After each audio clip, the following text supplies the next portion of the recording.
What's your pleasure, sir?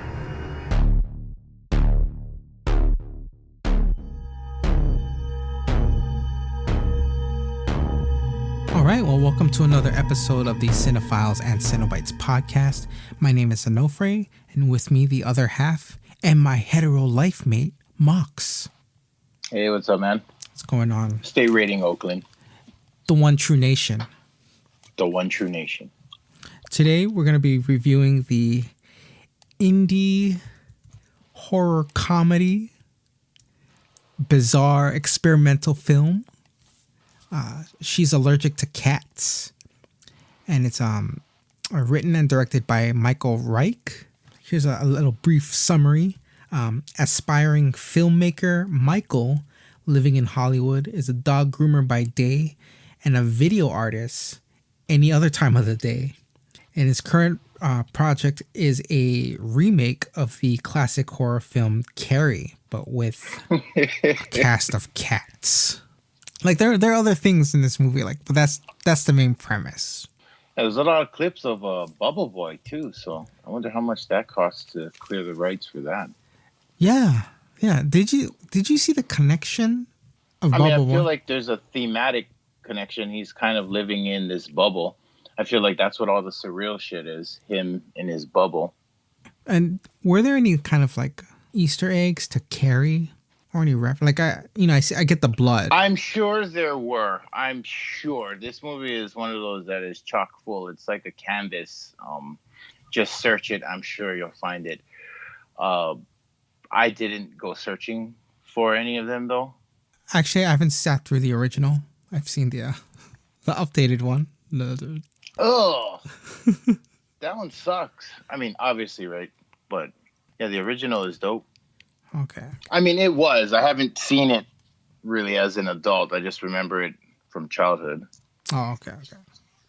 Yeah, I didn't, because I couldn't get it, but because this movie is just, again, experimental, and it's video art. It looks like it was made, it was transferred from beta to VHS, complete with kind of white noise on there.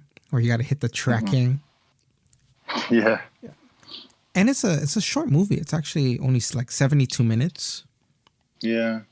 But there's a lot in here. And the transitions from scene to scene is just chock full of bizarre video art and kind of just a mesh of images.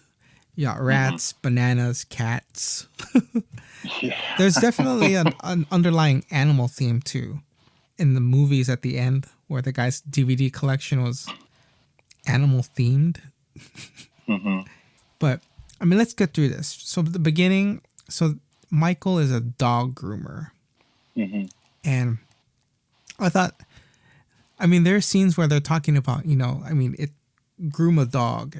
It's an art form. And it can get kind of graphic. The part where he's cutting the toenails, though. Yeah. That was a bit too much.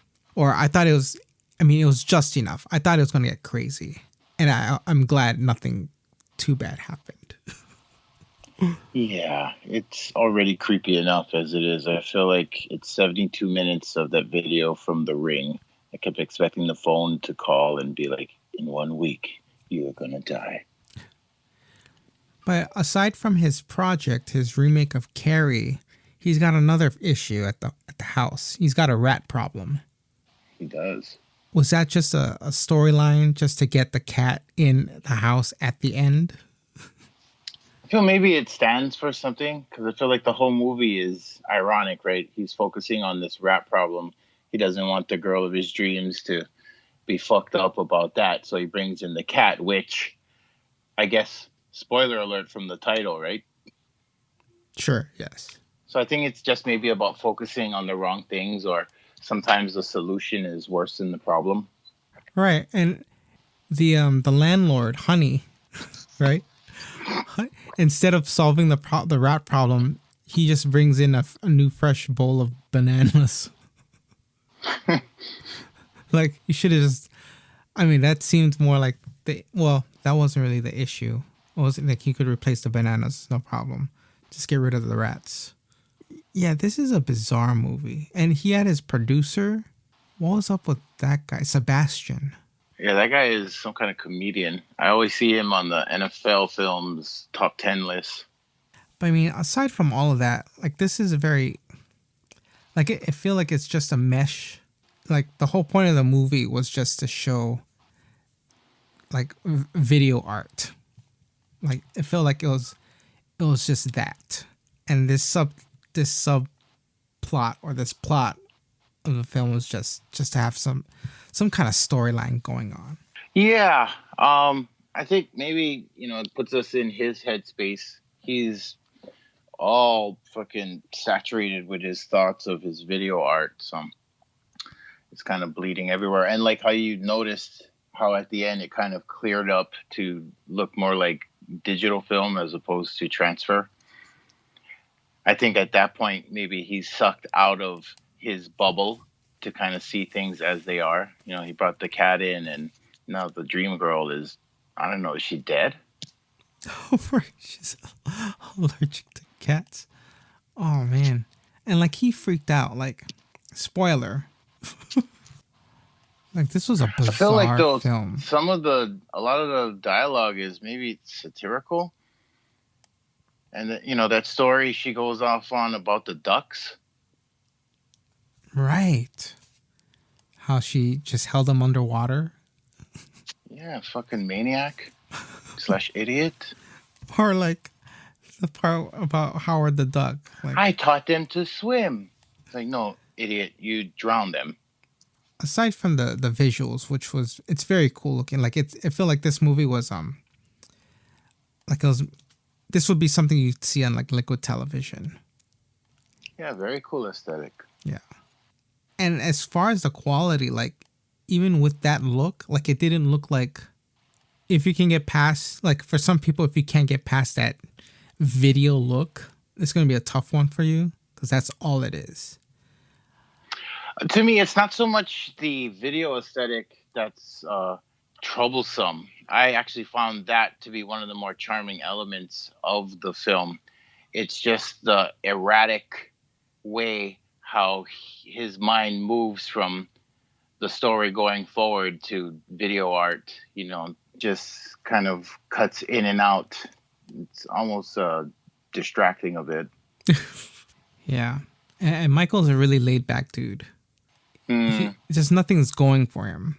I mean, his car girl, break down. Yeah, that's the only thing. I mean, basically, she's pretty hot and mysterious, and she is open to his advances. I mean, for some reasons.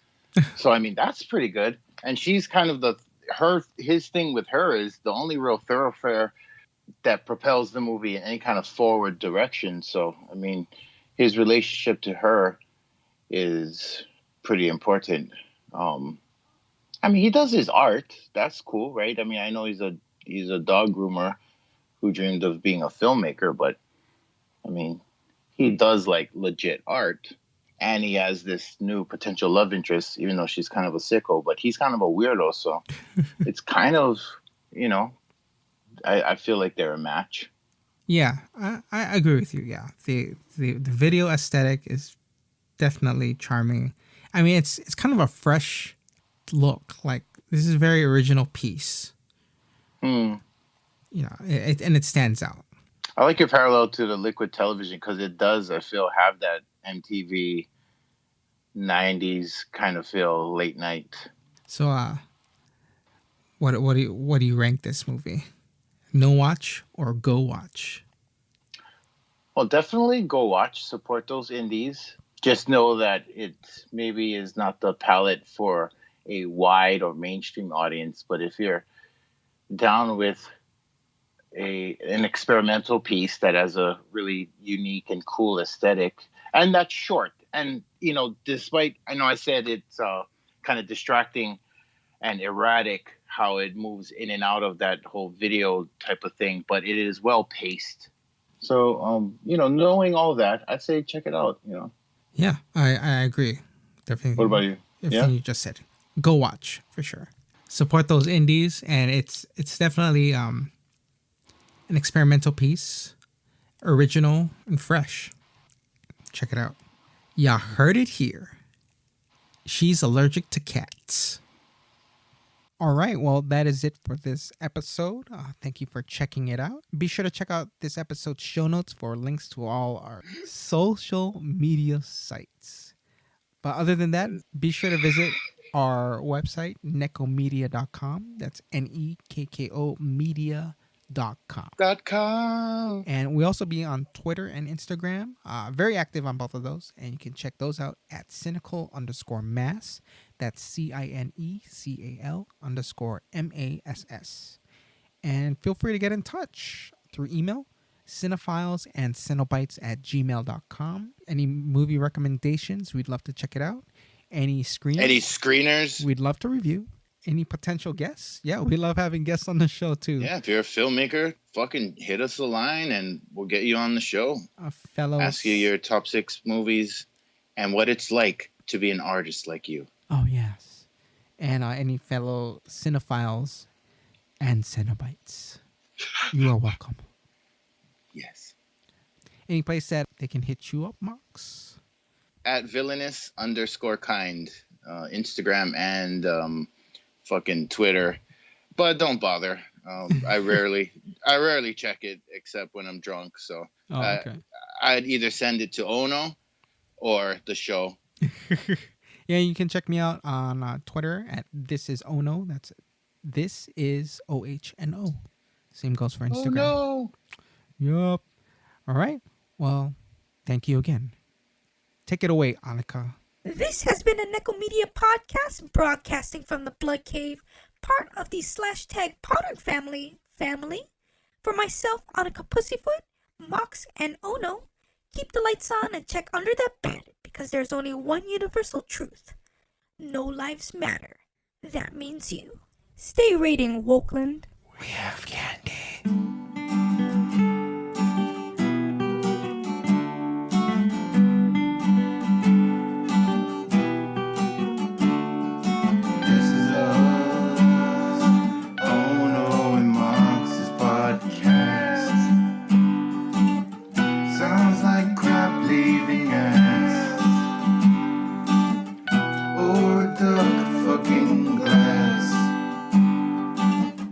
Probably both, it's really bad. And we do the shit all for you. And we sound like shit while we do. Tigers podcast. We broadcasting shit podcast. Tigers podcast in your face. Podcast. Tigers podcast. We broadcasting shit podcast. Tigers shit podcast. In your face, in your dreams. Shit podcast.